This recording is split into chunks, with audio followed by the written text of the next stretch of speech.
Hello, guys. Welcome to another live Paper Pioneer commentary with myself. And today with me, I have Dave. Welcome, Dave. How you doing, John? Nice to be back. Yeah. And today we're having we have a game versus Gates, an old standard favorite, and I believe like a favorite to some of the locals in terms of just like how funny this deck is, and an Azorius Mentor deck. Now, Dave, run me through what this Azorius Mentor deck's trying to do. Sure, this is a deck that's trying to utilize the fact that Monastery Mentor just had a reprint and available in Pioneer. Playing 4 Monastery Mentor and then backing it up with Ledger Shredder and Thing in the Ice.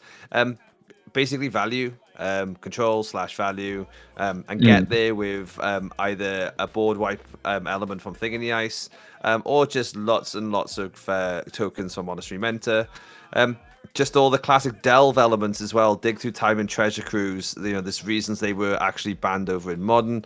They're just great spells, and with all the cycle you've got through 4 ops and 4 considers, you always seem to be able to get that value. Problem with what they're coming up against here, though, is Gates likes to deal with boards, and Yes. that's going to be potentially a difficult play to get through in this game.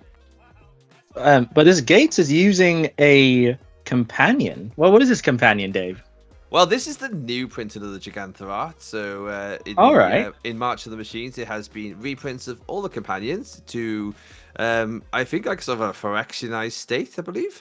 So Okay. just very very beautiful. It's the free card, right? It's the classic Pioneer almost meme that it's just don't play 2-pip cards because you can then always have Gigantha. The jury's out though, right? I know you personally are on the going so hard on Gigantha plan means that you're losing a cyborg card. So Mm. we'll see how it plays out, because again, a deck that hasn't got a huge amount of creatures, may be useful in the late game. That is true. But Gates is typically, in a strange way, it's quite akin to like a ramp deck, right? It wants to rush the lands down and go into its payoff as soon as possible, especially when every land's coming in tapped. I think you want to have more turns where you have more to play with, right? Yeah, like this isn't gonna beat anyone. Well, I say not beat anyone down, but a big gatekeeper ram or over a couple of turns is winning you the game. But the main element is as long as I stay alive, I'm gonna mazes end you, which is just a Mm. straight up win condition. But let's see how we go. Yeah, and we see the Gates player starting off with, well, unsurprisingly, a gate, and it then quickly snaps into the Azorius player's turn, plays an island and passes. We do see an opt and consider in their hand. Sure, well that's what's coming, right? Yep, there's the opt. Yeah, and this is one of the things about this deck that I'm quite interested in is it sort of tries to play its payoffs similar to Is It Phoenix strategies, Mm-hmm. but rather than just casting the 3 spells, it wants to have the mentor or a spell payoff on the board, being Thing in the Ice or Ledger Shredder, and then progress with the spell plan. Which we've seen in Phoenix, a Ledger Shredder can be a very strong card. Yeah, well, you could be like fully behind this idea, and I think actually to give them credit, I like this metagame shift idea that, although it's not as like overly prominent, but it is growing. Is the graveyard hate again? Like Shredder hates the graveyard hate. This does the same kind of game plan, but without concern for the graveyard hate so much. So, like, yeah, I like the angle here with where they're going with it. Yeah, and the Gates player is playing an enchantment here, Dave. What is it? This is the Guild Summit. Whenever it's the battlefield, you may tap any number of untapped gates you control. Draw a card for each gap you draw a card for each gate that you tap this way. So in other words, draw a bunch of cards because I have a bunch of gates. And now every gate, essentially every land is cantripping right now, right? With its enchantment on the board. Yeah, absolutely. And we do see like the spell element. Thing in the Ice is not a bad creature. It is a 3-turn clock in this position if he's able to flip it this turn, right? Yeah, but it's strange. You also want to keep it as a threat because you'd want to bounce something like the Gatekeeper Ram or the Gate Colossus if it came down. So Mm, you're sort of like rocking a hard place on this one. That yeah. you want your 7/8, but you also want to be able to bounce an 8/8. So it Mm, looks, to be honest, so like they're gonna probably end up just flipping it next turn, and then yeah. starting to go on the beatdown. And we do see the Gates player going like just instant speed, play a different land, draw a card, and there's no interaction. We do see an absorb in the Azorius player's hand. Yeah, I think that's strong. I think that's huge. Yeah, here it comes. Yeah, beautiful art though, reprinted art, I believe. And Yeah, yeah. I mean, to the untrained eye, some may see it as a new art entirely. To which I'm thinking, how? How is it a new art entirely? I'm not well, calling out anyone, not the player playing this deck, clearly. well, But you know, so some of us are just boomers that have been around a while, right? I know, yeah. We've seen our fair share of cards, and art is typically the indicator. Because the art style of Magic, like forgetting the game for a minute, right?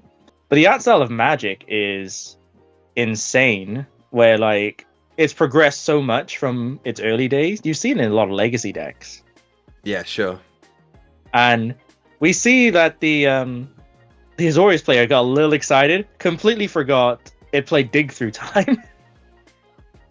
Yeah, to cast the dig, attacks, and forgets to actually dig. Yeah, it's kind of like okay. And thankfully, the Gaze player was like, "All right, can you resolve that first?" You know, it's. I get it. I get it. You got to do the thing in the ice thing. I would be excited in this position too. And we see another guild summit. This is possibly drawing 3 more cards, Sure is. opting to Four? draw 1 No, instead. 3. Yeah. So Wow. Okay. the Gates player is looking for an answer here. But with 2 guild summits, every land is now draw 2. Oh, what is this card? This is the Gate Colossus, right? Hmm. And with the Gates deck, this is one of the many Gates payoffs, right? Now you might think, well, what's the payoff for playing Gates? This is one of them. A Colossus that is cheaper for each gate you control, massive body, and right now it's an 8/8. It's bigger than the thing in the ice backside. Well, you don't see that too long because the thing in the ice is just a chunky boy, right? So, Mm. how do you get rid of this? Is the question. I'm You've not got entirely sure with the list. Like, if they run like a bounce spell, there's a possibility they can just bounce the golem back and then attack with it. And we see the namesake of the deck come down, Monastery Mentor. So now every non-creature spell will create a 1/1 and trigger prowess. yeah, and you can just go wide here, right? I think you just try to go wide or go Mm. home essentially. Yeah, but let's not forget we did see Gates Ablaze, which is a board wipe that deals damage equal to number of gates, and I'm counting 7 gates so far. That's 7 damage. If you place one more gate, it's a very clean board wipe for the Gates player. Yeah, but I think you have to stick to your guns, isn't it? Make them have it. Make Mm. them have it on the Mentor side. Yeah. What's interesting here is when they played Founding of the Third Path here, the first Saga ability would have allowed them to play 2 spells this turn, but they've opted to read ahead straight into milling themselves for 4. Now, this could be an indication that they have another Delve effect in hand, or they're Sure, looking for a Delve effect. but I believe so. We could be seeing big old Golos actually. Okay. So this is a card that I don't believe was in around the same meta with Gates at the time, or if it was, but a card like this is very good because you want to. Now we see the Maze's End, and that is an auto win card for for the Gates deck. Is one of the win conditions. So outside of a huge creature, a reliable board wipe, a consistent card draw engine, you can't stop a land ability unless you directly like connect with the land, like deal with the land or deal with the ability. which not many people, at least main board, play that, right? Unless they're very specific with that strategy. Yeah, well, I think it's in the underlying strategy of playing a Gates deck anyway. It can it can come out if needed, but you know me, I love my 1-turn kills, and Yeah. I love the Exodia of Amaze's End, and Mm. I believe we're gonna. I believe we're gonna see it trigger. Do we have the actual lands to make it happen, or are we missing a unique gate? I'm not entirely sure because the Gates player has clumped all their gates up. I must But say, yeah. but we do see the third saga of founding triggering off here, being able to then dig through time and dig in again, and we do see absorb in hand, 3 mana up. So there is some resiliency against a board wipe here if the Gates player has it. But if the Gates player just has enough land, he just wins outright here, right? Here he goes. So he's counting the gates. Oh, that's what the dice counter on the side was I for. see. That's clever.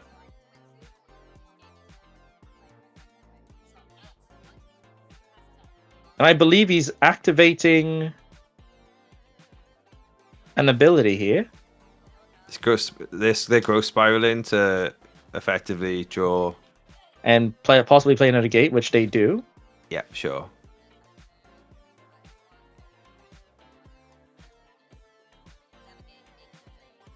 So they're counting up the gates again. I think they're... Oh, this was all end of the turn for the Gates player. Yeah, absolutely. All right. So, depending on what the Gates player does here, there's a chance that there's a strong chance that there's a good crackback, because absorb, if they're able to just sort of snag and absorb against them, like they try to play a spell, they absorb, there's a chance that alone could win them the game. But one of the things I'm noticing in this prowess deck is there's not that many spells they cast on their own turn. Yeah, no, to be fair. Growth spiraling for more. Yeah, abrading, I get it. We see it. Because I think the mentor player kind of rightly acknowledged there, if they growth spiral, get that extra land, they would be dead to the Maze's End. Yeah, it's interesting because prowess as a mechanic traditionally is seen more as a like, yeah, oh dear, and that's the board wipe entirely. Board gone. Yeah, but prowess traditionally as a mechanic tends to be seen as more aggressive skew. In this Azoria shell, there's a lot more. Oh, look at that! How big? Dear! How big's the gate breaker? Oh, I mean, big enough. There's the scoop. It's big enough. That's all we needed to know. That is big enough, and there's just so many going on. So the Gates was just able to set up such in a way where every land meant more cards. Every land was eventually going to make a massive board wipe play, and then just the Ram to win the game, right? And I believe the Ram has haste, right? Haste and trample. Sure does. So, like, that was 2 turns dead. So they weren't coming back. I guess looking at their deck, it looks like probably the only answer was maybe like they're one of they had a one of Fateful Absence. There wasn't enough. There wasn't enough basics in play for lay down arms at that point. So yeah, like pivots you can make. Found in the third path has the mill effect, the mill 4 cards. You take this Gates player off their unique gates. Yeah, it starts to limit their win cons. So and also you look at the 16 creatures I believe they're playing. So like you look to try and get rid of some Rams and some Gate Colossuses.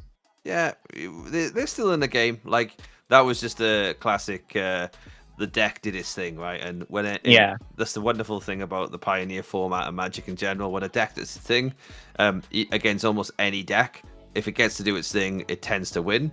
And yeah, that's where we're at. And we're seeing a Faithful Mend in here, a really powerful loot, draw 2, discard 2, and then also gain 2 life. So Yeah. Yeah, cool little card.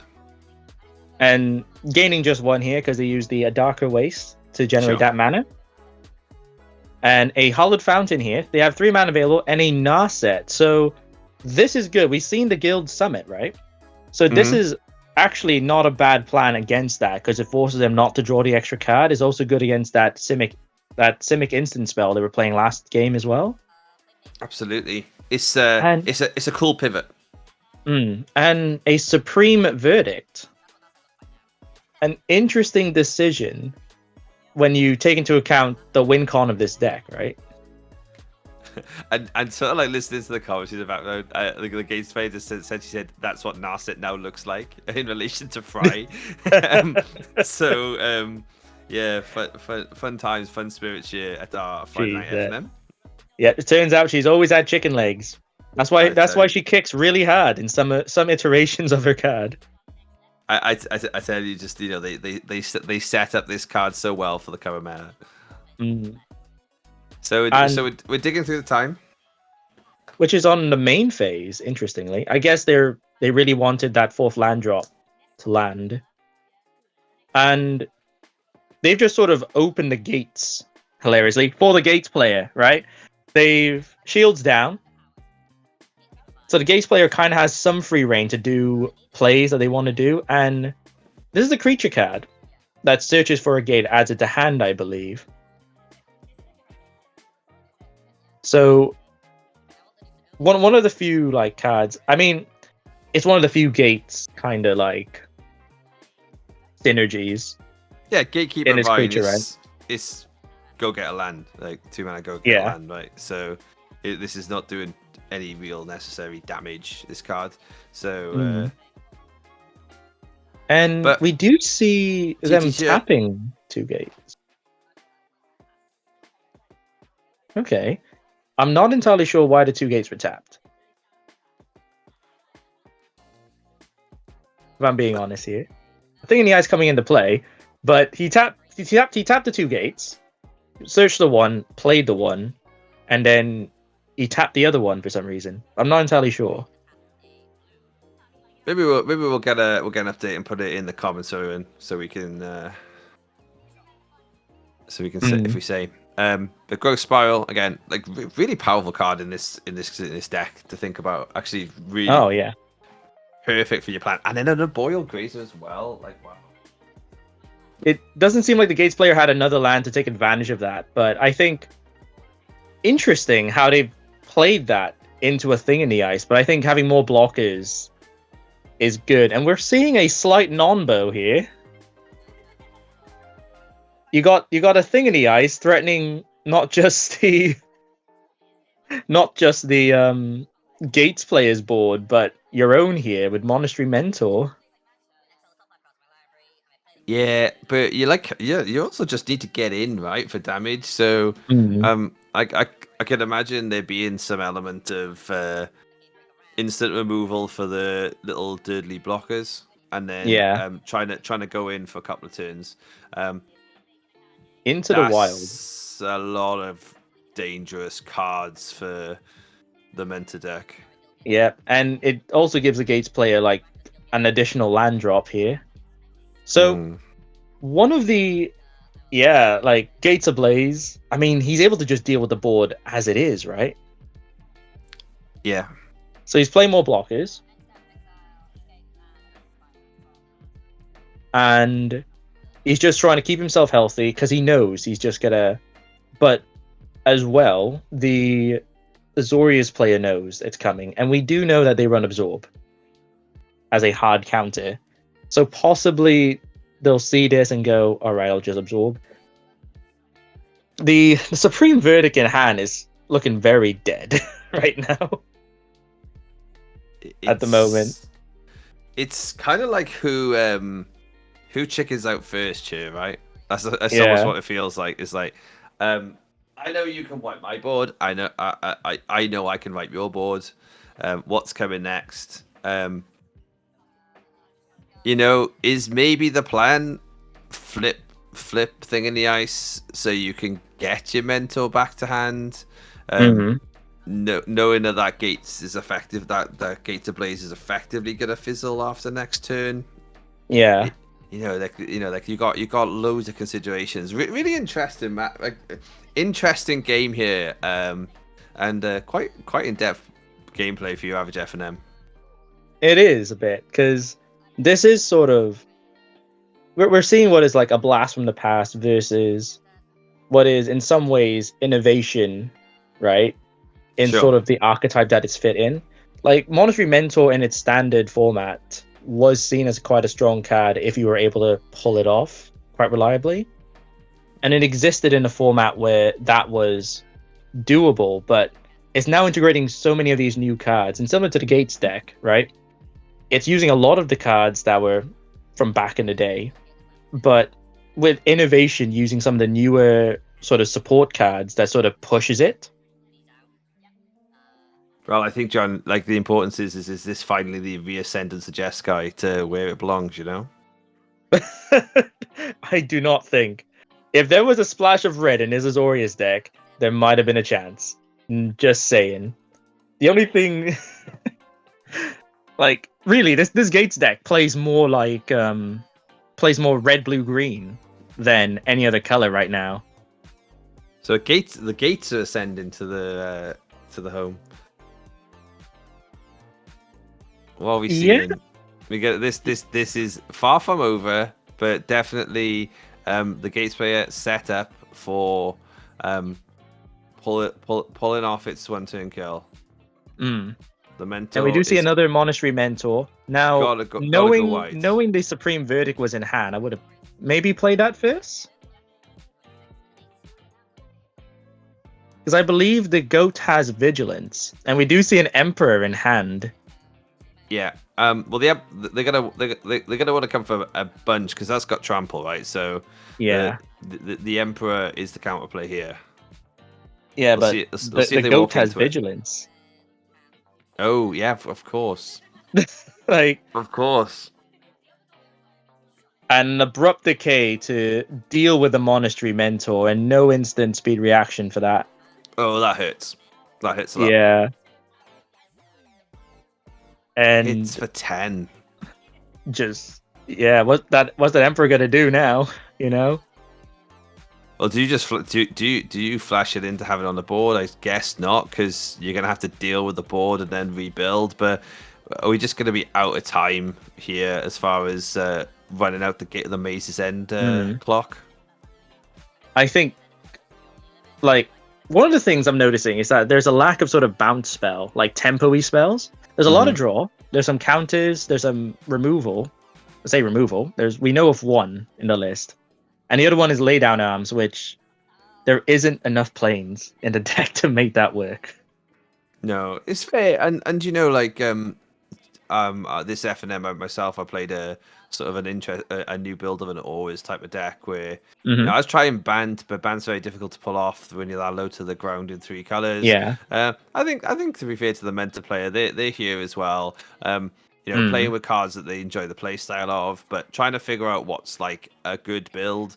You have to sort of almost you have to almost sort of respect that sometimes making your own deck and not meta decking effectively is a much more fun way to play the game. And I think they're happy enough here to maybe roll with here's a bunch of good cards, a couple of good cards here, a couple of good cards here. I'm gonna try them all, and over a couple of weeks of Friday Night Magic, I am gonna trim it down and refine my list. And good respect to them. That's another way I like to see the game played.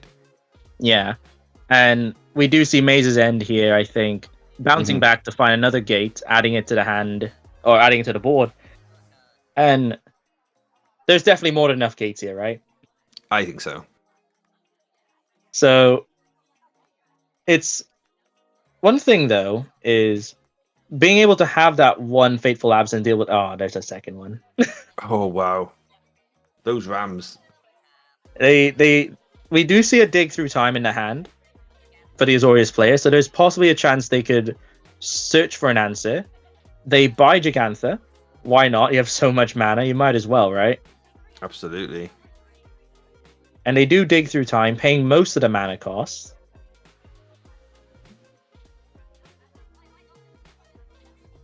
And This is what will surely gotta be they game. like? I don't know what the Azorius players can look for based on the list I'm looking at. Like the Gates players just also gain so much life in the interim that I don't think they can be fast enough now. Oh, recommission? I do like this card. Once It's an interesting tech. Kind of makes sense if you kind of want the mentor on the board, like you kill it. It's a 5th copy of mentor, right? oh, witness protection in from All the side. right. So now it's just a 1/1 civilian. So there's a few plays, but we are aware of Maze's End. Sure, we are. We do wonder: is this just a I'm playing this out, and when you might beat me, I'm gonna Maze's End you. I don't know. I'm not sure what's going here. It might just be this turn we see it. Yeah. And we see the mentor crewing the hearse to try get in for damage.